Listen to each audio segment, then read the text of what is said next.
un cuerpo distinto cada día. Siempre es de mi edad. Pero nunca estoy en la misma persona 2 veces. Y tampoco es algo que yo pueda controlar. El día que Amy te siguió en clase, yo era Amy. El día que fuiste a la playa con Justin, yo era Justin. Eso es imposible. Tienes una sonrisa preciosa. Hola, soy yo. Cada día de tu vida te despiertas y... Vivo ese día lo mejor posible para la persona. Suena muy triste. Para nada, porque sé lo que hace distinta a cada persona y lo que las hace iguales.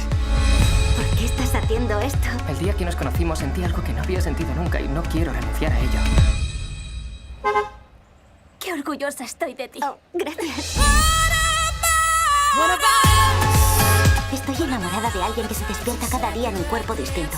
Siempre de la misma edad, pero nunca repite persona. Eres una alegre, bellísima, amable y divertida Cosa. persona. Mi familia se va hoy a Honolulu. Y si me voy, mañana me despertaré siendo alguien que no va a volver aquí. Vaya tela, este no hace ejercicio.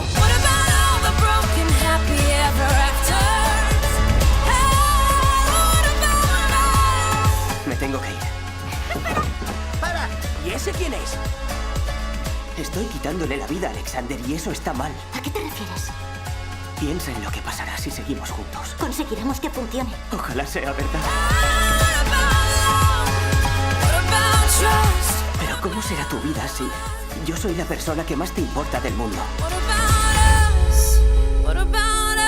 Oye, ¿tú no te habías ido? Yo nunca me voy. Pero si te vas cada día.